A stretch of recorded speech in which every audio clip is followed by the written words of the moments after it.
Hello friends, आज मैं आपके साथ इकोनॉमिक्स का एक और टॉपिक लेके आया हूँ और टॉपिक का नाम है इन्वेस्टमेंट क्राइटेरिया। तो चलिए शुरू करते हैं। इन्वेस्टमेंट क्राइटेरिया क्या होता है? शुरू करने से पहले बता दूं कि इस वीडियो में मैं बताऊंगा इन्वेस्टमेंट क्राइटेरिया क्या है और इसके टाइप्स क्या हैं, और इस चैप्टर के सारे लिंक्स आपको इस वीडियो के डिस्क्रिप्शन में मिल जाएंगे। तो चलिए शुरू करते हैं। Investment criteria is a guide to the appropriate utilization of limited investment resources. तो इन्वेस्टमेंट क्राइटेरिया क्या है? एक तरीका है, एक गाइड है कि इन्वेस्टमेंट को किस तरीके से करें, पैसे को किस तरीके से लगाएं ताकि पैसे की फुलर यूटिलाइजेशन हो सके। समझ गई बात कि ऐसी किस किस जगह पे पैसा लगाना चाहिए और क्या क्या तरीके होने चाहिए पैसा लगाने के कि पैसे की अप्रोप्रिएट या फुलर यूटिलाइजेशन हो सके। समझ गई बात। अब एक डेफिनेशन लिख लोगे तो आपके अच्छे नंबर आ जाएंगे। According to professor Mayar, Taneja and मायर वाला, ठीक है। तो according to professor Mayar, investment criterion refers to the problems of determining the best utilization of investment resources, कि ये देखना कि कहाँ कहाँ पैसे की बेस्ट यूटिलाइजेशन होगी, to minimize the capital intensity, to maximize social marginal productivity, जैसे कि कैपिटल इंटेंसिटी जो है कम से कम हो सके और जो सोशल मार्जिनल प्रोडक्टिविटी है कैपिटल की वो बढ़ाई जा सके और एम्प्लॉयमेंट एब्जॉर्प्शन हो सके, मतलब ज़्यादा से ज़्यादा बंदों को नौकरी भी मिले। अब आ जाता है कि टाइप्स ऑफ इन्वेस्टमेंट क्राइटेरिया क्या है। सबसे पहला है सोशल मार्जिनल प्रोडक्टिविटी क्राइटेरिया। दूसरा आ जाता है री इन्वेस्टमेंट क्राइटेरिया, जिसको criterion of investments of for accelerated growth भी कहा जाता है। तीसरा आ जाता है कैपिटल टर्नओवर क्राइटेरिया। फोर्थ आ जाता है टाइम फैक्टर क्राइटेरिया। फिफ्थ आ जाता है investment criterion to control specific problems. And sixth आ जाता है एम्प्लॉयमेंट एब्जॉर्प्शन क्राइटेरिया। तो ये सारे क्राइटेरियाज है जो हमें बताते हैं कि पैसा किस तरीके से लगाना चाहिए कि उसकी बेस्ट यूटिलाइजेशन हो।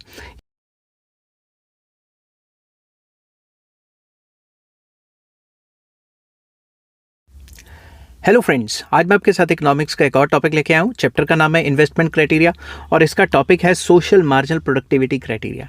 तो सोशल मार्जिनल प्रोडक्टिविटी क्राइटेरिया क्या है और आपको किस हिसाब से पेपर में लिखना है वो मैंने लिखा हुआ है, आपको साथ के साथ देख के नोट डाउन करना पड़ेगा। चलिए शुरू करते हैं। ये क्या होता है?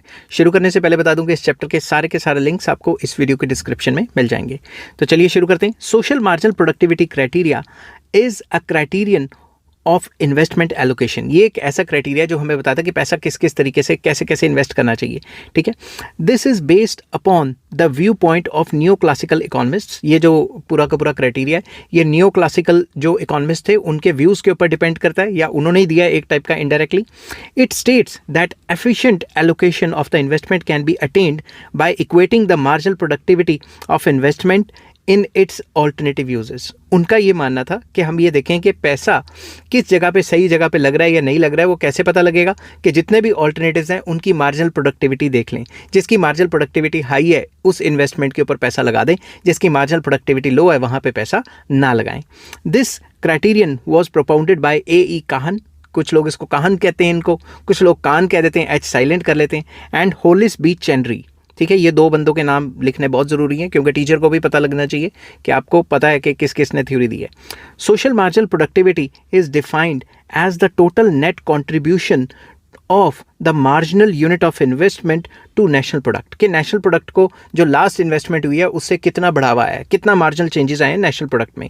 According to professor Kahn, the correct criterion for obtaining the maximum return from limited resources is social marginal productivity। जो कान थे, प्रोफेसर कान जो वन ऑफ द फाउंडर हैं इस थ्योरी के, वो ये कहते थे कि सबसे सही तरीका है इन्वेस्टमेंट का कि भाई इन्वेस्टमेंट सही हो रही है गलत हो रही है, ये देखना कि भाई उसकी सोशल मार्जिनल प्रोडक्टिविटी क्या है। In allocating investment, the resources one should take into account the total net contribution and not merely that portion which may accrue to the private sector। तो जब भी हम कहीं पैसा लगा रहे हैं तो हमें ये नहीं देखना कि प्राइवेट सेक्टर का कितना फ़ायदा हो रहा है, हमें टोटल देखना है कि पूरे समाज का कितना फ़ायदा हो रहा है। According to this criterion, investment resources should be utilized on such projects which yield maximum social marginal productivity।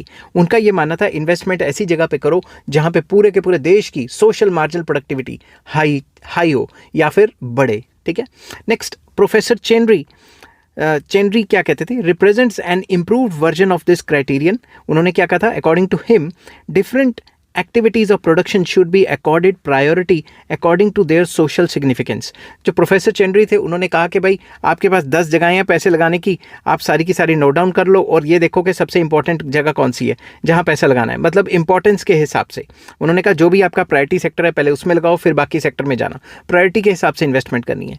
Investment of capital across these various activities should be in accordance with their social significance. तो जो sector की या जो investment की social significance ज़्यादा है वहाँ पे पैसे लगाओ सबसे पहले, और बाद जिसकी कम है वहाँ बाद में लगा दो. Chenery is of the view that 3 factors are to be kept in mind at the time of making investment. उनका ये मानना था कि 3 चीज़ें दिमाग में रखनी है जब भी आप इन्वेस्टमेंट कर रहे हो. Number 1, investment should B such that minimum of capital yields maximum of output. Investment ऐसी होनी चाहिए कि कम से कम इन्वेस्ट करके ज़्यादा से ज़्यादा माल बन सके. Second, investment should contribute to the efficiency of labour. Investment के करने से लेबर की एफिशिएंसी या प्रोडक्टिविटी बढ़नी चाहिए. और third point, investment should stimulate the production of export goods so that the problem of balance of payments is avoided. जो investment वहाँ पे करो जहाँ पे एक्सपोर्ट होने वाले गुड्स की प्रोडक्शन बढ़ जाए, ताकि जो हमारी बैलेंस ऑफ पेमेंट की प्रॉब्लम चल रही है वो भी सॉल्व हो जाए. कितने इंटेलिजेंट थे, खुद सोचो. ये professor चेनरी presents his social marginal productivity criterion in the form of an equation, जो कि हम बाद में डिस्कस करेंगे अभी. While ascertaining the priorities of different investment programs, he keeps in mind the effect of investment upon the balance of payment as well as upon the cost of production of the imported goods. तो उन्होंने अपनी जो definition थी उसको थोड़ा broad किया, balance of payment की बात भी की, और जो इम्पोर्टेड गुड्स हैं उनकी बात भी की कि जो हम इम्पोर्ट कराते हैं वो विद इन द कंट्री बनाने शुरू कर दें. समझ की बात. तो उनका ये मानना था कि social marginal productivity it is equals to V divided by K. अब वी और के क्या होता है वो मैंने लिखा हुआ है सारा का सारा. V is equals to X. X क्या है? Increase market volume of production, plus E क्या है? Value added due to external economies. External economies आपको पता है ना, जब भी लॉन्ग पीरियड में हम प्रोडक्शन को बढ़ाते हैं तो हमें कुछ इकोनॉमीज होती हैं जिसको एक्सटर्नल इकोनॉमीज भी कहते हैं, इंटरनल भी कहते हैं.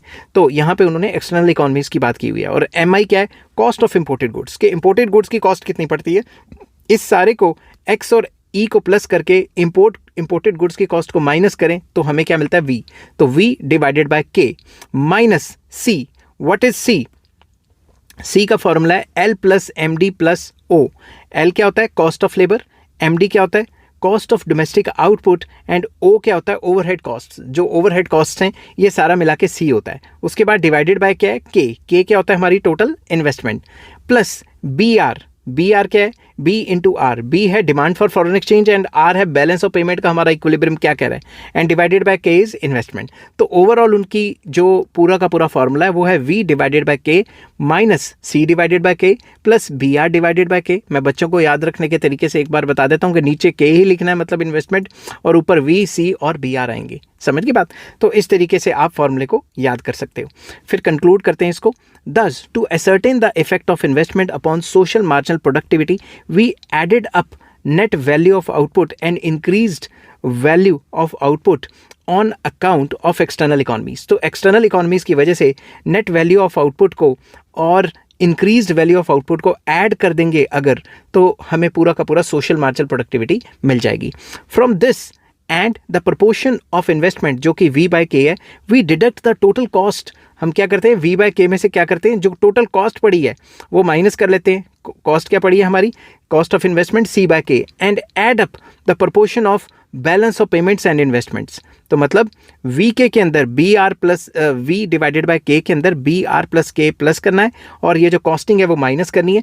तो हमें पता लग जाएगा कि सोशल मार्जिनल प्रोडक्टिविटी कितनी है. Using this criterion, Chenery has estimated social marginal productivity of various investment projects in Italy and Greece. उन्होंने इटली और ग्रीस में इस फॉर्मूले को लगा के कई जो प्रोजेक्ट्स हैं उनकी सोशल मार्जिनल प्रोडक्टिविटी निकाली थी. ठीक है. अब हर एक थ्योरी परफेक्ट तो नहीं होती, इसकी भी कुछ लिमिटेशंस होंगी इस थ्योरी की. Social marginal productivity theory has certain limitations. Some of these are discussed as under.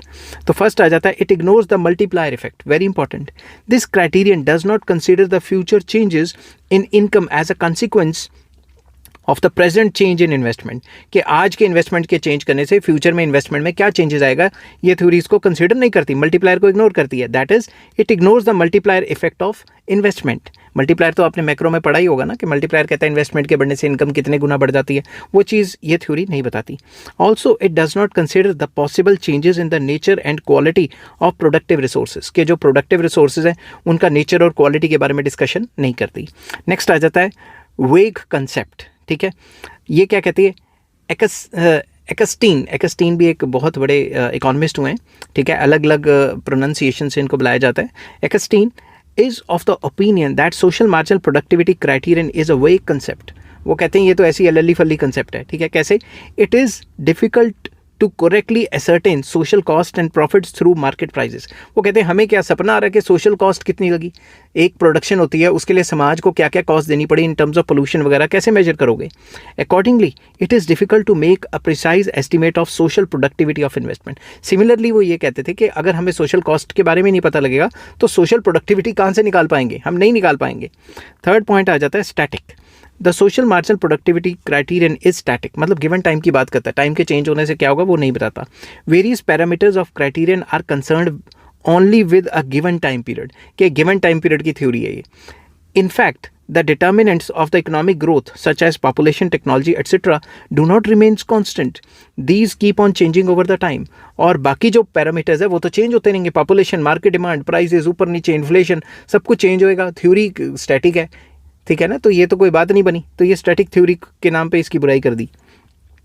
Next, it ignores the difference in the nature of factors of production.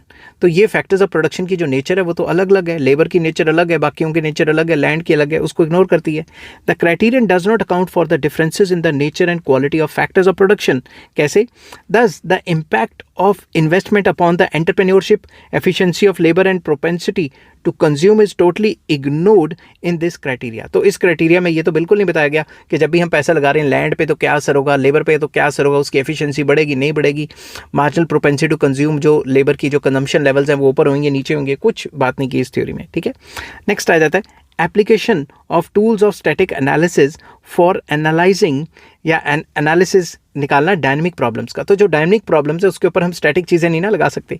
According to लेवेंस्टीन के ऊपर मैंने ऑलरेडी फुल चैप्टर अपलोड किया हुआ, लेवेंस्टीन की जो theory थी, अगर आपको वो चाहिए होगी तो मेरे को नीचे कमेंट कर देना, मैं आपके साथ लिंक शेयर कर दूंगा। According to Leibenstein, this criterion applies tools of static analysis for analysing the dynamic problems. तो डायनेमिक प्रॉब्लम्स जो हैं जो टाइम टू टाइम चेंज होती रहती हैं उनको हम स्टैटिक एनालिसिस से तो नहीं ना सॉल्व कर सकते। The measure of social marginal productivity of investment attaches greater importance to the problem of increasing level of production, but this is considered in the context of present investment. तो basically ये तो कह रहा है कि production बढ़ेगी, ऐसा होगा वैसा होगा, मगर आज की बात की जा रही है, फ्यूचर में क्या होगा ये तो बता ही नहीं रहे। From the point of view of long period growth, what is more significant is not present investment but future investment. तो जब हम लॉन्ग टर्म की बात करते हैं तो हम आज की इन्वेस्टमेंट को इतना फोकस नहीं करते, फ्यूचर की इन्वेस्टमेंट को भी तो देखेंगे, ऐसा लेवेंस्टीन का मानना था। The criterion ignores the possible future changes. तो ये फ्यूचर में क्या क्या चेंजेस होंगे उसको तो ये थ्योरी इग्नोर करके चलती है। Next, it is not applicable to underdeveloped countries. The criterion is not applicable to the underdeveloped countries of the world as it ignores the importance of essentials of growth. कि growth के लिए essentials क्या क्या है, क्या क्या main conditions है, क्या क्या चीज़ें चाहिए। The objective of investment in underdeveloped countries is not just limited to maximization of social productivity of investment. It also aims to maximization of capital per unit of labor as well as maximization of labor efficiency. तो ये कहता है कि जो under develop countries हैं उस पर सिर्फ सोशल मार्जिनल प्रोडक्टिविटी ही नहीं देखते, हम ये भी देखते हैं कि per unit availability of capital, labour को कितनी कैपिटल अवेलेबल है और प्रॉफिटेबिलिटी क्या है, उसके ऊपर उसकी एफिशिएंसी क्या है, लेबर की एफिशिएंसी को कैसे मैक्सिमाइज़ किया जा सके, ये सारी चीज़ें देखते हैं।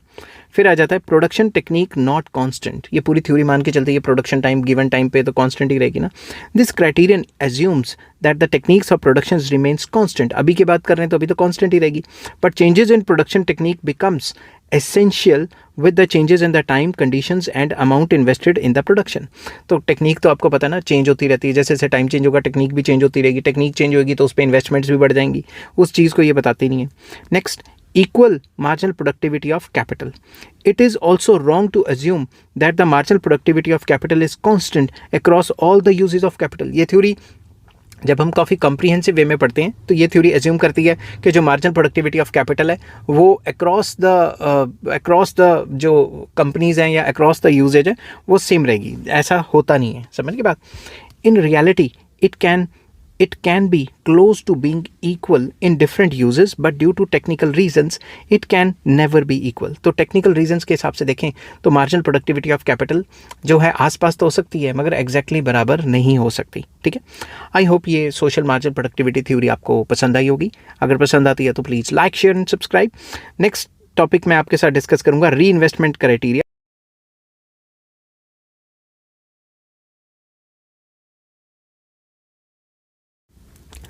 हेलो फ्रेंड्स, आज मैं आपके साथ इकोनॉमिक्स का एक और टॉपिक लेके आया हूँ और टॉपिक का नाम है री इन्वेस्टमेंट क्राइटेरिया। री इन्वेस्टमेंट क्राइटेरिया जो है वो चैप्टर का नाम है इन्वेस्टमेंट क्राइटेरिया। उसमें में से एक क्राइटेरिया री इन्वेस्टमेंट क्राइटेरिया भी है और बाकी सारे क्राइटेरियाज़ के लिए अगर आप इस वीडियो के डिस्क्रिप्शन में जाएंगे सारे क्राइटेरियाज़ आपको मिल जाएंगे। तो चलिए शुरू करते हैं। ये क्राइटेरिया क्या कहता है, जिस हिसाब से अपने पेपर में लिखना है मैंने उस हिसाब से लिखा हुआ है। प्रोफेसर गैलेंसन एंड लेबनस्टीन प्रोपाउंडेड री इन्वेस्टमेंट क्राइटेरिया इन 1955। ये दो बंदे हैं जो काफ़ी इंपॉर्टेंट है इकोनॉमिक्स में, एक तो गैलेंसन और लेबनस्टीन, उसकी अपनी काफ़ी थ्योरीज हैं। तो उन्होंने री इन्वेस्टमेंट क्राइटेरिया दिया था 1955 में। This is also called criterion of accelerated growth, rate of surplus criteria and criterion of marginal per capita investment quotient. तो ये इसके 3-4 नाम है, ये अलग अलग नामों से भी जाना जाता है। अब ये कहता क्या है, according to this criterion the principal objective of the investment is to raise capital per unit of labour. तो इन्वेस्टमेंट करने का मेन मकसद ये है कि per unit of labour capital की अवेलेबिलिटी बढ़ाना ताकि उसकी एफिशिएंसी बढ़े। As a consequence of this efficiency of labour is expected to rise along with the rise in output per capita। अगर हम पर यूनिट ऑफ लेबर को अच्छी मशीन, अच्छी क्वालिटी की मशीन, ज़्यादा मशीनें देते रहेंगे तो एक तो वो काम ज़्यादा करेगा और ऊपर से उसकी एफिशिएंसी भी बढ़ जाएगी, ठीक है। Economic development of a country should aim at raising the present level of investment. हर एक कंट्री की जो इकोनॉमिक डेवलपमेंट है वो इस हिसाब से होनी चाहिए कि जो हर एक बंदे के पास जो कैपिटल है वो बढ़ जाए, ठीक है। कैपिटल बढ़ेगी, वो बढ़ेगी इन्वेस्टमेंट के थ्रू। तो ये थ्योरी कंक्लूड क्या करती है, ये कहती है कि भाई इन्वेस्टमेंट करो उस हिसाब से करो, उन जगह पे करो जहाँ पे लेबर को पर यूनिट अवेलेबिलिटी ऑफ जो कैपिटल है लेबर की वो बढ़नी चाहिए। This is possible only when greater part of the increased income is री इन्वेस्टेड। ये तभी पॉसिबल है जब जितने भी एंटरप्रेन्योर्स प्रॉफिट कमाएंगे वो फिर से री इन्वेस्ट कर दें। Annual reinvestment is a significant variable in the context of higher rate of growth over time. तो अगर एनुअल री इन्वेस्टमेंट का रेट देखेंगे वो काफ़ी इंपॉर्टेंट है। हायर रेट ऑफ ग्रोथ तभी हो सकेगा जब जो प्रॉफिट का ज़्यादातर हिस्सा है वो एंटरप्रेन्योर्स फिर से री इन्वेस्ट कर देंगे। For reinvestment it is essential that profits constitute a higher proportion of national income and wage constitute a low proportion. मतलब अगर नेशनल इनकम का हिस्सा देखा जाए तो ज़्यादा हिस्सा किसका होना चाहिए, प्रॉफिट का। अब प्रॉफिट ज़्यादा से री इन्वेस्ट होगा तो और ज़्यादा फ़ायदा होगा। तो जो वेजेस हैं उसका जो हिस्सा है, उसकी जो प्रपोर्शन है वो कम होनी चाहिए, परसेंटेज कम होनी चाहिए नेशनल इनकम में, और जो प्रॉफिट है उसका परसेंटेज ज़्यादा होना चाहिए। Capital investment techniques should be most suitable in this context. वो कहते हैं कि कैपिटल इन्वेस्टमेंट जो टेक्निक्स हैं वही करनी चाहिए, मशीनें ज़्यादा से ज़्यादा खरीदो, वही एक बात घुमा के, ठीक है। This technique should raise the efficiency of labour with higher surplus available for investment. तो वो फिर से वही बात कि इससे एफिशिएंसी बढ़ जाएगी लेबर की। Even in less developed countries या लीस्ट डेवलप्ड कंट्रीज, LDCs मतलब लेस डेवलप्ड कंट्रीज या least developed countries facing the scarcity of capital intensive techniques should work better from the view point of री investment. तो ये कहता है least develop countries में भी कैपिटल इंटेंसिव टेक्निक से काम करना चाहिए क्योंकि वहाँ पे भी जो वर्कर्स हैं उनकी एफिशिएंसी बढ़ जाएगी। If labor intensive techniques are adopted, the efficiency of labor remains low and little surplus is generated for reinvestment। उनका ये मानना था कि अगर लेबर इंटेंसिव टेक्निक से काम करेंगे तो काम ही बहुत कम होगा, तो सरप्लस जनरेट नहीं हो पाएगा, तो फिर फर्दर इन्वेस्टमेंट तो कम ही होगी ना। Low level of investment would result in low rate of growth. तो जब लो लेबर इंटेंसिव तरीके से काम करेंगे एफिशिएंसी कम होगी, प्रॉफिट कम होगा तो री इन्वेस्टमेंट के लिए कम पैसा, और जब री इन्वेस्टमेंट ही कम करेंगे तो ग्रोथ रेट ही इकॉनमी का लो रह जाएगा। According to Galenson and Lebenstein, social marginal productivity should not be taken as the basis of investment। उनका ये मानना था कि जब भी इन्वेस्टमेंट कर रहे हैं तो जो सोशल मार्जिनल प्रोडक्टिविटी है उसको फोकस में नहीं रखना। Instead marginal per capita investment quotient should serve as a better criterion. उनका ये मानना था कि मार्जिनल पर कैपिटल इन्वेस्टमेंट कोशेंट के पर बंदा अवेलेबिलिटी बढ़ी है कि नहीं बढ़ी, वो चीज़ फोकस करनी है, ठीक है। पर बंदा कैपिटल की अवेलेबिलिटी बढ़ी है उस चीज़ को फोकस करना है, ना कि ये देखना है कि पूरे के पूरे समाज का और सोशल की प्रोडक्टिविटी बढ़ी है, ठीक है, जैसा पहली थ्योरी में कहा गया था। The criterion thus emphasizes that best allocation of resources is achieved by equating the marginal reinvestment quotient of capital on the various alternative uses. तो मतलब जब हम ये जो मार्जिनल री इन्वेस्टमेंट कोशेंट है ये डिफरेंट इन्वेस्टमेंट क्राइटेरिया पे लगा के देखिए, मतलब 10 जगह इन्वेस्टमेंट करनी है, जिसका मार्जिनल री इन्वेस्टमेंट कोफिशिएंट हाई होगा या कोशेंट हाई होगा वहीं पे पैसा लगाना चाहिए. मार्जिनल री इन्वेस्टमेंट कोशेंट, जिसको MRQ भी कहा गया है, may be estimated by deducting net consumption per worker from net productivity per worker. तो इसका फॉर्मूला क्या बन गया MRQ का? नेट प्रोडक्टिविटी पर वर्कर के, पर वर्कर की प्रोडक्टिविटी क्या है, माइनस नेट कंजम्पशन पर वर्कर के, पर वर्कर की नेट कंजम्पशन क्या है, इसको माइनस कर लेंगे तो आपके पास MRQ मतलब मार्जिनल री इन्वेस्टमेंट कोशेंट आ जाएगा. To find out the investable surplus of a country, Galenson and Lebenstein have used the following formula. तो उन्होंने ये फॉर्मूला दिया, R is equals to small p minus small e into small w divided by c. R क्या है, इन्वेस्टिबल surplus के जो भी उन्होंने सरप्लस जनरेट किया, P क्या है, आउटपुट पर मशीन के एक मशीन कितना काम करती है, माइनस ई क्या है, नंबर ऑफ पर्सन्स पर मशीन के एक मशीन पे के कितने बंदे चाहिए एक मशीन के ऊपर, W है रियल वेजेस एंड C है कॉस्ट ऑफ मशीन्स. तो ये फॉर्मूला उन्होंने दिया ये पूरा का पूरा इन्वेस्टिबल सरप्लस निकालने का. Above equation shows that to increase the investible surplus, अगर हमने R को इंक्रीज करना है, प्रोडक्शन ये जो स्मॉल p है, ये जो आउटपुट बनाया है, प्रोडक्शन जो भी प्रोडक्शन पर मशीन है या आउटपुट पर मशीन है, be increase proportionately to the cost of machine. तो प्रोडक्शन, अगर कॉस्ट ऑफ मशीन बढ़ रही है तो प्रोडक्शन भी बढ़ानी पड़ेगी. And real wages E into W जो है शुड बी मिनिमाइज्ड, मतलब जो कॉस्टिंग है वो मिनिमाइज करो और आउटपुट को मैक्सिमाइज करो. For the rapid development of less developed countries या least developed countries, it is essential that marginal री इन्वेस्टमेंट कोशेंट, जिसको MRQ भी कहा गया है, इज द मैक्सिमम. तो MRQ की वैल्यू मैक्सिमम होनी चाहिए. In other words, it can be said that the investment should be so allocated across its different uses that the rate of capital formation is maximized. तो दूसरी तरफ से हम ये भी कह सकते हैं इन्वेस्टमेंट ऐसी ऐसी जगह पे लगाना चाहिए कि कैपिटल फॉर्मेशन का रेट बढ़ जाए, और वो तभी बढ़ेगा जब MRQ की वैल्यू ज़्यादा होगी. For this, it is essential that the capital intensive technique of production should be adopted. तो मतलब capital intensive technique से काम करना चाहिए और labor intensive technique से काम नहीं करना चाहिए according to this theory. Because compared to labor intensive technique of production, capital intensive technique of production yields highest marginal reinvestment quotient. तो अगर हम लेबर इंटेंसिव टेक्निक से काम करेंगे तो MRQ की वैल्यू कम आएगी, कैपिटल इंटेंसिव टेक्निक से काम करेंगे तो MRQ की वैल्यू ज़्यादा आएगी.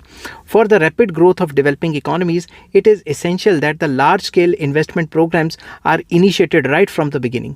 तो अगर किसी भी देश को तरक्की पे लेके जाना है तो जो लार्ज स्केल ह्यूज इन्वेस्टमेंट वाले काम है वो पहले करने चाहिए.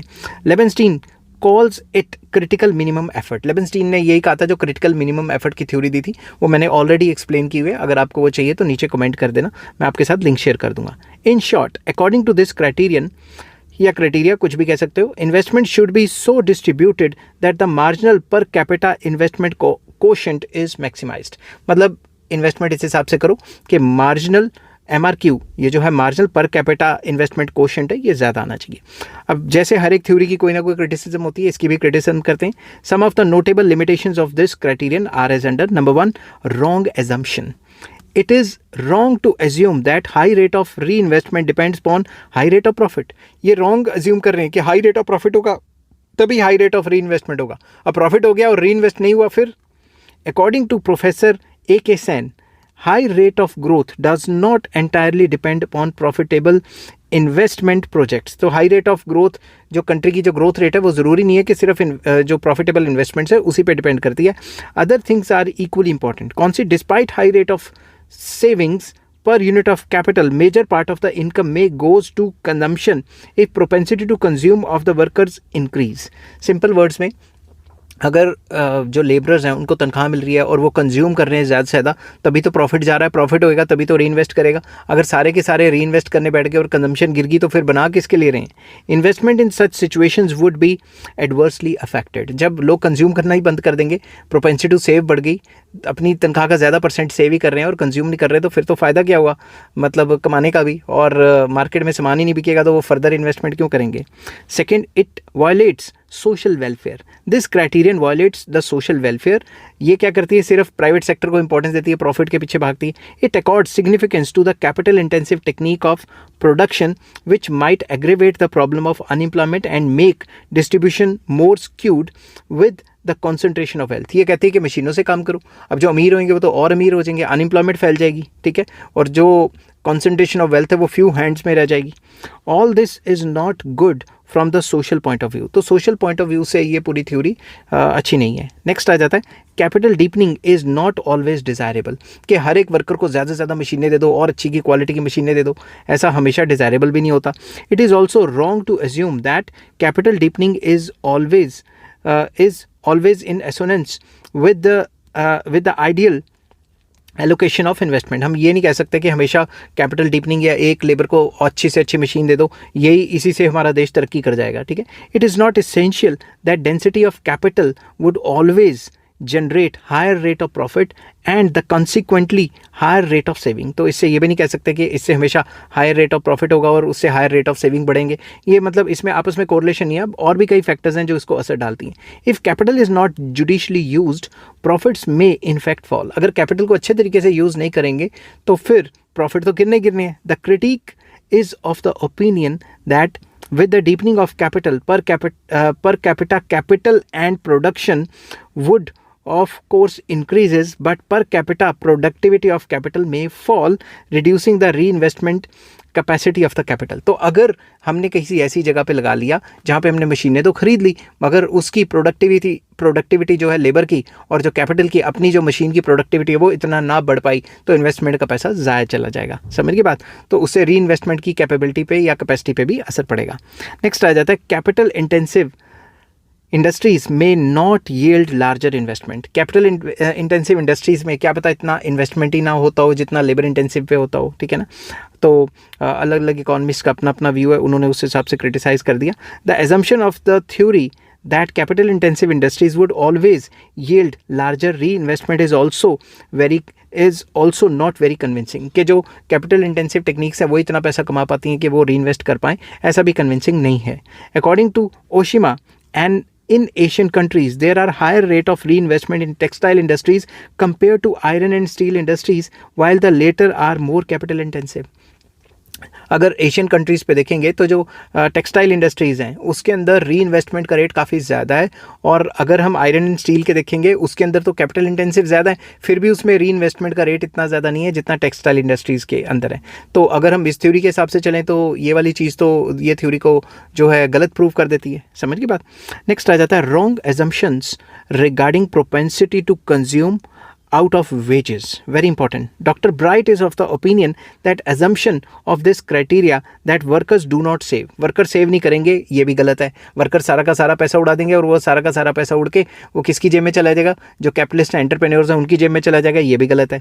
Real wages of the workers increase with improvement in their productivity. जैसे जैसे उनकी प्रोडक्टिविटी बढ़ेगी उनकी परचेजिंग पावर बढ़ेगी। As a result standard of living of the workers improve and they are expected to save a part of their income. जैसे जैसे उनकी standard of living बढ़ेगी, उनकी तनख्वाह बढ़ेगी, तो वो ज़्यादा पैसे सेव कर पाएंगे, ठीक है। उसके बाद नेक्स्ट आ जाता है adverse effect on balance of payments. Balance of payments पे इसका एडवर्स इफेक्ट पड़ेगा, ठीक है। कैसे? This criterion of investment excludes adverse effect on the balance of payments in less developed countries depending upon more capital intensive technique of production. These countries have to make large import of capital goods from other countries, rendering their balance of payments as unfavorable. अब under develop countries या least develop countries के लिए ये काम काफ़ी ख़राब हो जाता है। कैसे? अंडर डेवलप कंट्रीज़ या लीस्ट डेवलप कंट्रीज़ क्या करती हैं, ये अगर मशीनों से काम करना है तो डेवलप कंट्री से मशीनें मंगानी पड़ेंगी, और अगर मशीनें मंगवाते हैं तो दिमाग से सोचो सारा बैलेंस ऑफ पेमेंट तो ख़राब ही हो जाएगा, करोड़ों रुपए तो बाहर चले जाएंगे। तो अंडर डेवलप कंट्रीज़ के लिए मे बी ये सूटेबल ना हो। Next, neglect of present consumption, very important. This criterion places more importance on future consumption, और फ्यूचर कंजम्पशन की बात करती है और प्रेजेंट की इतनी ज़्यादा बात नहीं करती। But socially present consumption might be more desirable than the future consumption. अभी की बात नहीं कर रही, फ्यूचर की बात कर रही है, इसके पीछे भी आप बुराई कर सकते हो। बुराई करनी है क्रिटिसिज्म में, और क्या करना है। एट पॉइंट आ जाता है, less useful in democratic countries. Democratic countries में मे बी इतना यूजफुल ना हो। This criterion goes gives more importance to future. It is not much useful for countries with democratic system. क्यों? Any democratic country that ignores the welfare of the present generation might face trouble from its citizens. अगर वो present की बात नहीं करेंगी तो फिर वोटें नहीं मिलेंगी, वोट्स नहीं मिलेंगी, तो फिर फ्यूचर में गवर्नमेंट कैसे आएगी? तो ये डेमोक्रेटिक गवर्नमेंट्स में भी आसानी से ये इम्प्लीमेंट नहीं हो पाएगी थ्योरी। तो ये थी पूरी की पूरी थ्योरी। नेक्स्ट थ्योरी मैं आपके साथ डिस्कस करूंगा कैपिटल टर्नओवर क्राइटेरिया।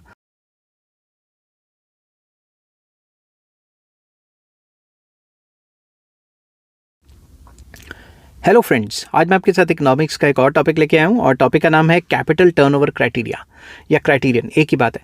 चैप्टर का नाम है इन्वेस्टमेंट क्राइटेरिया और इस चैप्टर के सारे लिंक्स आपको इस वीडियो के डिस्क्रिप्शन में मिल जाएंगे। तो चलिए शुरू करते हैं। जिस हिसाब से पेपर में लिखना है मैंने उसी हिसाब से लिखा हुआ है। ये क्या कहता है? This criterion was propounded by professor J Pollak and NS Buchanan. ठीक है, तो प्रोनाउंसिएशन ऊपर नीचे हो सकती है।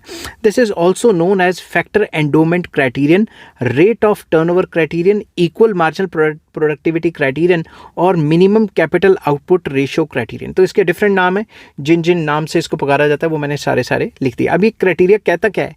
According to this criterion investment should be so made that high turnover is realized even from low investment of capital and more people are employed। ये criteria कहता है कि ऐसी जगह पैसा लगाओ जहाँ पे जो रिटर्न है वो बहुत ज़्यादा होगा, जहाँ पे कम पैसा लगा के ही काफ़ी टर्नओवर हाई रहे, और ऐसी जगह पे पैसा लगाओ जहाँ पे एम्प्लॉयमेंट ज़्यादा हो।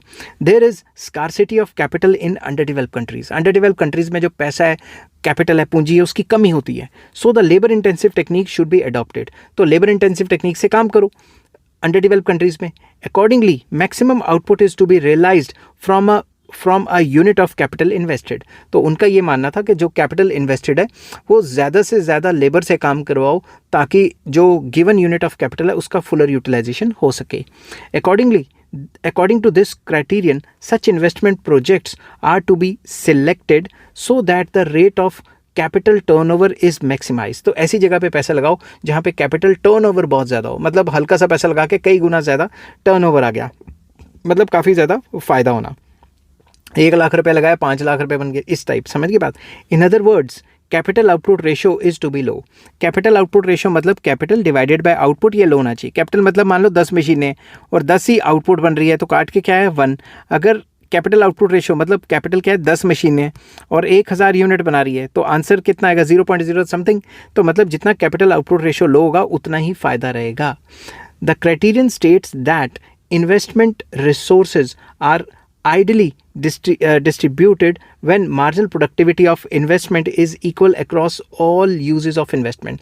कि वहीं पे इन्वेस्टमेंट का अच्छा इस्तेमाल होगा जहाँ पे जितनी जगह पे पैसा लगा है उसकी जो मार्जिनल प्रोडक्टिविटी है हर जगह पैसे की वो सेम होनी चाहिए। ठीक है, this is why this criterion is also known as equal marginal productivity criteria. कि जितने भी प्रोजेक्ट्स हैं उनकी जो मार्जिनल प्रोडक्टिविटी है, पैसा लगा के अगर सबकी बराबर हो जाती है तो वहाँ पे पैसा लगना चाहिए। अगर किसी की भी अनइक्वल रहेगी, ऊपर नीचे होगी, तो फिर वो जो पैसे का इस्तेमाल है वो अच्छे से नहीं हो पाया, ये क्राइटेरिया कहता है।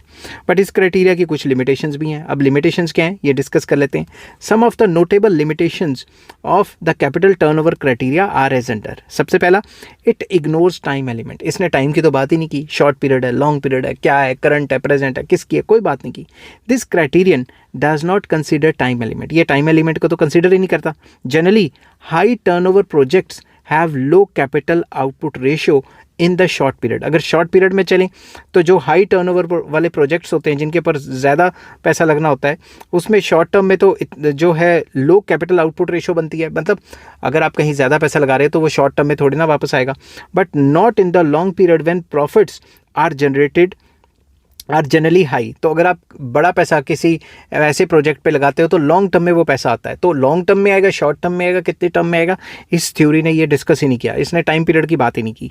नेक्स्ट आ जाता है not applicable to dynamic conditions. ये भी स्टैटिक की बात करती है। डायनेमिक कंडीशंस में इतना डायनेमिक वर्ल्ड है, टाइम टू टाइम चेंजेस आ रहे हैं, उस चीज़ की बात ही नहीं हो पा रही। द कैपिटल टर्नओवर क्राइटेरिया या criterion is applicable only in static conditions, not in dynamic conditions. तो ये जो कैपिटल टर्नओवर क्राइटेरिया है ये स्टैटिक कंडीशंस पे तो अप्लाई हो जाएगा, मगर डायनेमिक कंडीशंस पे जैसे टाइम टू टाइम चेंजेस आते जा रहे हैं उस पर ये अप्लाई नहीं हो पाएगा। Only in static conditions can the marginal productivity of investment be equal in its different uses. तो अगर हमने मार्जिनल प्रोडक्टिविटी भी निकालनी है डिफरेंट इन्वेस्टमेंट प्रोजेक्ट्स की तो वो स्टैटिक टाइम पीरियड पे तो बराबर हो सकती है, मगर टाइम के चेंजेस होने से तो वो ऊपर नीचे हो जाएगी। तो अगर टाइम चेंज करेगा तो मार्जिनल प्रोडक्टिविटी ऑफ इन्वेस्टमेंट ऊपर नीचे होती रहेगी वेरियस प्रोजेक्ट्स की। नेक्स्ट आ जाता है employment may not increase. Very important. It is argued in favor of this criteria that it generates employment. ज़्यादातर ये माना जाता है कि ये थ्योरी मान के चलती है कि भाई एम्प्लॉयमेंट को बढ़ाओ, ज़्यादा से ज़्यादा करो, ठीक है, but it is not true. इस थ्योरी के हिसाब से भी चलें तो एम्प्लॉयमेंट इतनी नहीं बढ़ेगी। Employment does not increase just when the application of capital is reduced. हम ये नहीं कह सकते कि एम्प्लॉयमेंट के सीधा बढ़ जाएगी just when application of capital is reduced. Machine का कम इस्तेमाल करके एम्प्लॉयमेंट नहीं बढ़ाई जा सकती। अगर मशीन का इस्तेमाल कम करके एम्प्लॉयमेंट को बढ़ाना होता तो अफ्रीका या कई अंडर डेवलप्ड कंट्रीज़ हैं वहाँ पे इतनी ज़्यादा अनएम्प्लॉयमेंट क्यों होती। Besides capital, it is the elasticity of other factors of production as well that determines the requirement of labor. Labour की रिक्वायरमेंट जो है बाकी फैक्टर्स पे भी तो डिपेंड करती है, उनकी फ्लेक्सिबिलिटी और इलास्टिसिटी पे भी तो डिपेंड करती है, इकोनॉमिक कंडीशंस पे भी तो डिपेंड करती है, और मार्केट में उस चीज़ की डिमांड क्या है उसी हिसाब से माल बनेगा, उसी हिसाब से जॉब्स क्रिएट होंगी। Moreover according to this criterion employment can be raised only during the short period. Employment को सिर्फ शॉर्ट पीरियड में ही इंक्रीज किया जा सकता है। More over over the long period, मैं moreover बोल गया, over the long period more and more employment opportunities can be generated only through capital intensive techniques of production। तो capital intensive techniques of production में long period में हम जो है job opportunities बढ़ा सकते हैं। short period में तो चलो labor intensive से भी काम करा के labor को बढ़ा दिया, मगर वो short period के लिए होगी। long period में अगर हमें employment को बढ़ाना है तो उसके लिए capital intensive technology ही इस्तेमाल करनी पड़ेगी। next आ जाता है it ignores supplementary advantages, very important। This criteria of investment does not account for the supplementary advantages of the production programs। कि जो प्रोडक्शन प्रोग्राम किए उसके और भी तो कई फायदे होंगे। कैसे? Capital intensive technique of production invariably yields many supplementary advantages not available with the labor intensive techniques of production। Machine से काम करने के और भी कई फ़ायदे हैं, लेबर से काम करने के इक्का दुक्का फ़ायदे हैं कि भाई जॉब्स क्रिएट होंगी। मशीन के काम करने से और भी कई फ़ायदे हैं, कॉस्टिंग कम हो जाती है, वही मशीन को हम दूसरे काम में भी यूज़ कर सकते हैं, लेबर से और भी कई काम करा सकते हैं। वो चीज़ें तो हमने डिस्कस नहीं की इस थ्योरी में। Thus it is wrong to give low priority to capital intensive techniques of production। इस वजह से इस थ्योरी में जो capital intensive technique of production है उसको लो प्रायोरिटी दी गई है, वो भी सही नहीं है। नेक्स्ट आ जाता है no possibility of perfect substitution, very important. The assumption of the turnover criteria that there is perfect substitutability between labour and capital is also not tenable. वो भी करेक्ट नहीं है कि हम लेबर को कैपिटल की जगह और कैपिटल को लेबर की जगह परफेक्टली सब्स्टिट्यूट कर सकते हैं, इसमें भी बहुत पंगा है। In fact capital and labour may be substituted for each other only up to a limited extent. हम ये लिमिटेड एक्सटेंट तक ही एक दूसरे को सब्स्टिट्यूट कर सकते हैं। ऐसा नहीं है कि मैं हमेशा के लिए लेबर की जगह चार लेबर की जगह एक मशीन रख दूँ, मशीन चलाने वाला भी तो लेबर ही चाहिए। तो लेबर को कैपिटल की जगह और कैपिटल को लेबर की जगह 100% substitution may not be viable and may not be possible. I hope ये वीडियो आपको पसंद आई होगी। अगर पसंद आती है तो please like, share and subscribe. Next topic मैं डिस्कस करूंगा टाइम फैक्टर क्राइटेरिया।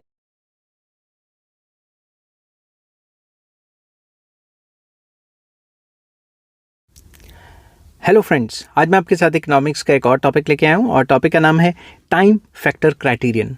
ये जो टॉपिक है ये मैंने इन्वेस्टमेंट क्राइटेरिया के चैप्टर से लिया है। इन्वेस्टमेंट क्राइटेरिया के कई क्राइटेरियाज हैं जिनकी वीडियो मैंने ऑलरेडी बनाई हुई है, और one of the criteria time factor criterion. और इस चैप्टर के सारे लिंक्स आपको इस वीडियो के डिस्क्रिप्शन में मिल जाएंगे। चलिए शुरू करते हैं। जिस हिसाब से पेपर में लिखना है आपने, मैंने उस हिसाब से अटेम्प्ट किया हुआ है। तो सबसे पहले प्रोफेसर A.K. सैन, अमर्त्य कुमार सैन, उन्होंने ये थ्योरी दी थी, जो कि नोबेल लॉरिएट है। उन्होंने ये थ्योरी दी थी time factor criterion for reinvestment allocation. ये थ्योरी क्या कहती है? According to this criterion time factor is an important determinant in a choice of technique. जब भी आप किसी टेक्निक की मतलब आपने लेबर इंटेंसिव से काम कराना है, कैपिटल इंटेंसिव से कराना है, जब आप चूज़ कर रहे हो कि किस टेक्निक से काम कराना है, उसमें टाइम फैक्टर काफ़ी इंपॉर्टेंट रोल प्ले करता है। Before making an investment in an enterprise it should be ascertained how long it take for the realisation of output. जब भी हम कहीं पैसा लगा रहे हैं हमें ये देखना है ना सबसे पहले कि भाई माल बनने में कितना टाइम लगेगा। Professor Sen is of the view that while estimating the cost of investment, one should not only look at the expenditure incurred but also the time involved between investment and output। तो उनको इसको gestation period भी कहते हैं कि काम शुरू करना और काम खत्म करने के बीच का जो टाइम है उसको भी तो मेजर करना है। अगर हम पैसे लगाते रहे और काम ही इतना लंबा चल रहा है फिर फ़ायदा क्या हुआ पैसे लगाने का। If the choice is to be made between any two programs of investment, the one that yields higher output within the stipulated time period should be preferred to the other। उसी को चुनोगे आप जिसमें काम के शुरू करने और काम के ख़त्म करने में टाइमिंग कम है और फटाफट से माल बन जाएगा, उसी को आप चुनोगे। तो वो इन्वेस्टमेंट क्राइटेरिया को फॉलो करना चाहिए जहां काम फटाफट से हो जाए। ठीक है। Professor Sen seeks to explain his criterion with the help of following table। मैंने टेबल बनाया हुआ है। Let us assume that in a country there are two investment projects, that is project H जो कि capital intensive है and project L जो कि labor intensive है। The country has the stipulated time period of 10 years। country के पास 10 years है stipulated time period। Below table shows the annual returns of the two projects। तो जब आप नीचे देखोगे तो जो capital intensive वाले हैं काम को शुरू करना और काम को ख़त्म करना, इसका तो देखो कितनी तेज़ी से बढ़ गया, मगर टोटल इसका भी वही हुआ 1000। और जब इसका देखेंगे तो इसका जो शुरू में है वो बीच बीच में ज़्यादा रहा मगर लास्ट में इसका उतनी तेज़ी से नहीं बढ़ पाया जितना कैपिटल इंटेंसिव का बढ़ा। ठीक है। तो ओवरऑल ये क्या कहना चाहते हैं, in the above example in the initial 6 years, अगर पहले 6 साल में देखा जाए project H yields output worth ₹420 lakh. अगर पहले 6 साल में देखा जाए तो जो प्रोजेक्ट एच है कैपिटल इंटेंसिव उसने सिर्फ 420 लाख का काम किया और जो लेबर इंटेंसिव है उसने 510 लाख का काम किया। एंड प्रोजेक्ट एल जो लेबर इंटेंसिव तरीके से हुआ वहाँ पे जो पैसा लगा था उससे 510 लाख का काम हुआ। But after 6 years output of project H जो कि कैपिटल इंटेंसिव है increasing compensating the differences of output compared to project L in the initial 6 years। तो बाद में देखेंगे तो इसकी स्पीड काफ़ी ज़्यादा बढ़ गई और इसकी स्पीड काफ़ी ज़्यादा उतनी तेज़ी से नहीं बढ़ रही। Thus, during the period of 10 years, the total yield of both the projects is the same, that is 1000 lakh। दोनों की सेम है मगर बाद में कैपिटल इंटेंसिव ने काफ़ी तेज़ी से काम करना शुरू कर दिया और लेबर इंटेंसिव में उतनी तेज़ी नहीं रही जितनी पहले थी उसकी। Time taken by capital intensive technique to recover the deficiency of output compared to the labor intensive technique is termed as period of recovery। तो इन्होंने period of recovery को कहा हुआ है कि time taken by capital intensive technique to recover। ये जो capital intensive technique है ये कितनी तेज़ी से recover हुई उस चीज़ को करने में, उसको इन्होंने principle of period of recovery कहा गया है। If compared to yields of the two techniques is given, फिर से पढ़ता हूँ, इफ़ कंपैरेटिव, मैं कहीं और देखने लग गया था कोई आ गया था, if comparative yields of the two techniques is given and if the stipulated time is reduced और if the initial higher yields of labour intensive technique is not offset by the latter higher yield of capital intensive technology, then in both the situations only labor intensive technique would be adopted। अब अगर ये बाद में speed ना खींचते capital वाले और अगर ये उसी रेट से बढ़ते रहते जिस रेट से पहले बढ़ रहे थे तो हमेशा कैपिटल इंटेंसिव की बजाय लेबर इंटेंसिव को हमें फोकस करना था। But in situations opposite of this capital intensive technique would be adopted, क्योंकि कैपिटल इंटेंसिव टेक्निक ने ये बाद में काफ़ी स्पीड उठा ली और जैसे जैसे कैपिटल इंटेंसिव टेक्निक आगे बढ़ती जाएगी वैसे और ज़्यादा अगर हम इसके बाद वाले टाइम पीरियड लगाएंगे तो इसमें काफ़ी तेज़ी से बढ़ावा आएगा। तो उनका ये कहना था कि जो कैपिटल इंटेंसिव अगर हम काम करेंगे शुरुआत में क्या पता उतनी ग्रोथ हो ना हो मगर बाद के टाइम पीरियड में ग्रोथ काफ़ी तेज़ी से होगी। ठीक है, उनका ये मानना था। अब लिमिटेशंस क्या है इस थ्योरी की, हर एक थ्योरी की कोई ना कोई लिमिटेशंस तो है ही है। Following are the principal limitations of this criteria. पहला, difficulty in determining time factor. Time factor इन्होंने तो 10 साल ले लिए, हम कितने साल लें नहीं पता। There is no scientific basis of determining the time factor. Time factor को डिटर्मिन करने का कोई बेसिस ही नहीं है साइंटिफिक तरीके से। It is not certain either whether the determination of time factor could be left to the discretion of the investor, कि investor अपने हिसाब से देखे कि उसने कितना टाइम लेना है या क्या कोई मेथड है, नहीं बताया। Second, it ignores other factors. The output of an investment project does not merely depend upon the expenditure incurred on the projects। जो भी इन्वेस्टमेंट आपने एक जगह की है उसका जो आउटपुट है इन्वेस्टमेंट का सिर्फ वही नहीं दिखाएगा कि कितना का खर्चा हुआ है, और भी तो इधर उधर के बहुत खर्चे हो जाते हैं। It also depends upon several other factors such as availability of external economies, कि एक्सटर्नल इकोनॉमीज़ हमें मिली नहीं मिली, डिस इकोनॉमीज़ हो गई तो खर्चा बढ़ जाएगा, समझ के बात। तो जितना भी आउटपुट हुआ है इन्वेस्टमेंट प्रोजेक्ट में does not merely depend upon the expenditure, कि सिर्फ खर्चा इतना हुआ है उसके हिसाब से माल इतना बना है, उस पर नहीं होता, क्या पता खर्चा कम होता माल ज़्यादा बन सकता था, समझ की बात। एंड द ग्रोथ और decay of the other enterprises in the system, और भी कई फैक्टर्स हैं, कॉम्पिटिटर जो है हमारा उसका क्या हुआ, नए कॉम्पिटिटर आ गए, कई फैक्टर्स हैं, टेक्नोलॉजी ऊपर नीचे होगी। Any investment project can not be evaluated independently of others, मतलब सिर्फ टाइम फैक्टर को ही लेके आप बाकी सारे जो फैक्टर्स हैं उसको इग्नोर नहीं कर सकते, समझ की बात। नेक्स्ट आ जाता है difficulties in estimating investment and output, very important because of changes in the determinants of time element में जो लगातार changes आ रहे हैं, that is technology, wage rate और propensity to consume and like, ऐसी चीज़ें तो time to time change होती रहेंगी। It is difficult to make prior estimates of investment and related output, तो जब ये सारी चीज़ें डायनेमिक हैं इनको estimate करना काफ़ी मुश्किल है, ठीक है।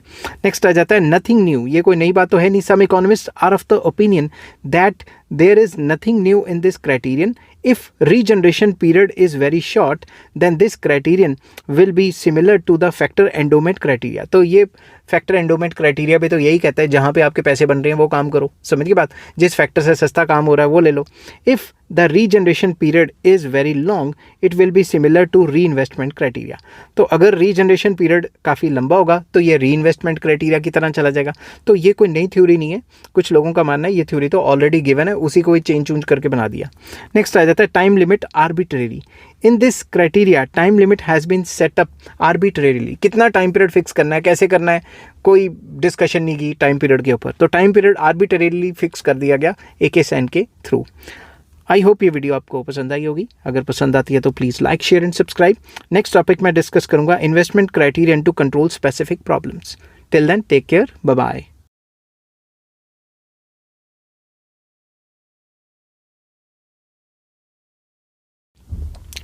हेलो फ्रेंड्स, आज मैं आपके साथ इकोनॉमिक्स का एक और टॉपिक लेके आया हूँ और टॉपिक का नाम है investment criterion to control specific problems. शुरू करने से पहले बता दूं कि चैप्टर का नाम है इन्वेस्टमेंट क्राइटेरिया और इस चैप्टर के सारे लिंक्स आपको इस वीडियो के डिस्क्रिप्शन में मिल जाएंगे। चलिए शुरू करते हैं। ये क्राइटेरिया क्या कहता है? This criterion is propounded by professor JJ Polak, उन्होंने दिया था। Objective of this criterion is to undertake stable economic development by controlling specific problems arising during the process of economic development. Economic development के time पे जो भी अनस्टेबिलिटीज़ आती हैं उनको कंट्रोल करना, जो स्टेबल इकोनॉमिक डेवलपमेंट है उस पर फोकस करना, ये मेन मुद्दा था, ये मेन जो फोकस है ये इस थ्योरी का रहेगा।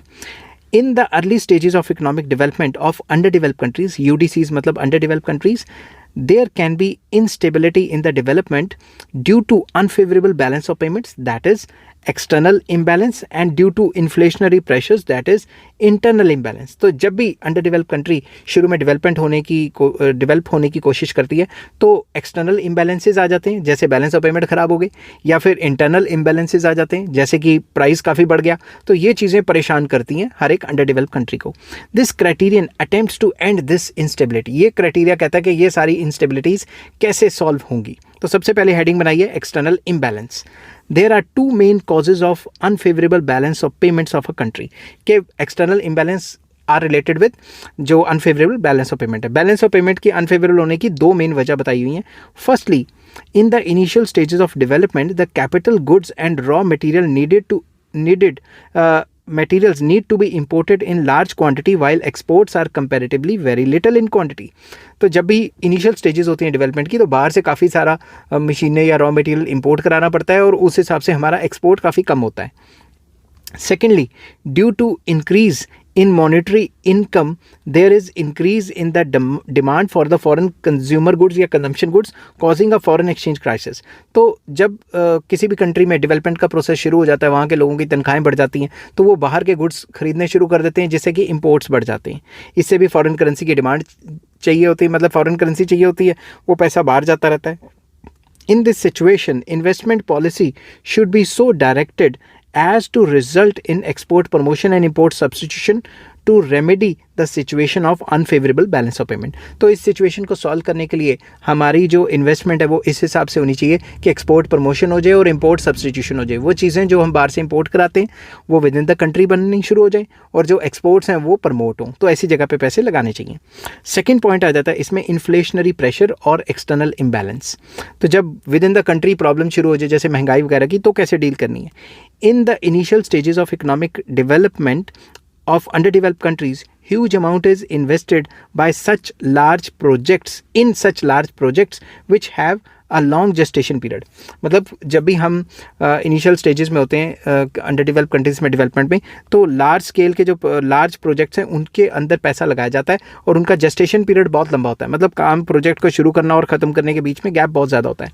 Consequently the monetary income of the people increases. तो जैसे जैसे काम हो रहा था उनकी तनख्वाहें बढ़ गई, उनको पैसा ज़्यादा आ गया, but the production of consumer goods या consumption goods does not increase in the same proportion. पैसा तो आ रहा है मगर कंज्यूमर गुड्स की जो प्रोडक्शन है वो उतनी तेज़ी से नहीं बढ़ रही। As a result of it the economy faces inflationary pressure. इस वजह से इकॉनमी में इन्फ्लेशन आ जाता है, महंगाई हो जाती है। To reduce this inflationary pressure the investment should be allocated to such projects which are characterised by short gestation period और आर क्विकली यील्डिंग। मतलब ऐसी जगह पे पैसा लगाना चाहिए जहाँ पे काम शुरू और काम खत्म काफ़ी तेज़ी से हो जाए। लंबे लंबे प्रोजेक्ट नहीं लेने चाहिए जो 5-5, 10-10 साल में पूरे हो रहे हैं, ठीक है, ताकि फटाफट से काम खत्म हो और उसका फ़ायदा होने लग जाए। अब इस थ्योरी की क्रिटिसिज्म क्या है। पहला, following are the principal limitations या क्रिटिसिज्म ऑफ दिस क्राइटेरिया। पहला, import propensity, very important. Professor A Kahn का क्या मानना था, increase in investment is not necessary due to increase in monetary income as a result of development investment. उनका ये मानना था कि जो इंक्रीज इन इन्वेस्टमेंट है ये सिर्फ इसलिए नहीं होती कि मॉनेटरी इनकम हमारे पास ज़्यादा आने लगी, पैसा ज़्यादा हो गया और हमने वो इन्वेस्ट करना शुरू कर दिया, ठीक है, ऐसा नहीं होता। It is because with the economic development the supply of domestic consumption goods also increase, reducing the propensity to import. तो ये कहते थे कि इंपोर्ट की प्रोपेंसिटी को रिड्यूस करने के लिए हमें अपने देश में इकोनॉमिक डेवलपमेंट करनी पड़ेगी, कंज्यूमर गुड्स ज़्यादा से ज़्यादा बनाने पड़ेंगे। इनकम सिर्फ इनकम बढ़ा रहे हैं तो बाहर से इंपोर्टेड गुड्स बढ़ रहे हैं, ये कोई बात नहीं है। विद इन द कंट्री सामान बनाएंगे तो ये प्रॉब्लम सॉल्व हो सकती है। Next, slow growth. मैं सोलो बोल गया, सोलो मॉडल भी है, वो मैंने ऑलरेडी अपलोड किया हुआ है। Slow growth, change in the composition of investment to control the unfavorable balance of payment and inflationary pressure may slow down the rate of growth। उन्होंने कहा था कि अनफेवरेबल बैलेंस ऑफ पेमेंट को control करने लगेंगे कि पैसा कम रखेंगे ताकि बाहर से इंपोर्ट्स वगैरह ना आए, या इन्फ्लेशन को कंट्रोल करने लगेंगे तो पैसा कम हो जाएगा इकॉनमी में। इसकी वजह से ग्रोथ रेट स्लो हो सकता है, क्योंकि पैसा ही नहीं होगा इकॉनमी में तो ग्रोथ रेट तो कम ही होनी है। Third point, effects of individual investment. The effects of individual investment on balance of payments cannot be separated from other effects. इन्होंने क्या किया, हर एक बंदे को कह दिया हर एक बंदा बाहर से इंपोर्ट कर रहा है, इन्वेस्टमेंट कर रहा है, ये है वो है। तो एक इंडिविजुअल की जो इंपोर्ट्स हैं उसको बाकियों से रिलेट करके नहीं दिखाना, ये भी एक प्रॉब्लम है। जब हम बात करें तो पूरे कंट्री की करेंगे ना। Next, neglects the mobility of resources. जो रिसोर्सेज उनकी मोबिलिटी को ये नेग्लेक्ट करती है ये थ्योरी। रिसोर्सेज मतलब एक रिसोर्स एक इंडस्ट्री से दूसरे इंडस्ट्री में भी यूज़ हो सकता है, उस चीज़ की बात ही नहीं करती। The balance of payments is not always affected by the amount of investment but also by the mobility of resources and financial management. This criterion neglects their effect. तो बेसिकली ये कहा गया है कि जो रिसोर्स मोबिलिटी है उसको भी ये थ्योरी पूरी की पूरी इग्नोर करती है। तो ये शॉर्ट थ्योरी है, 5 नंबर में शॉर्ट में आ सकती है, लॉन्ग में आना इसका मुश्किल है। नेक्स्ट थ्योरी मैं आपके साथ डिस्कस करूँगा, एम्प्लॉयमेंट एब्जॉर्प्शन क्राइटेरिया।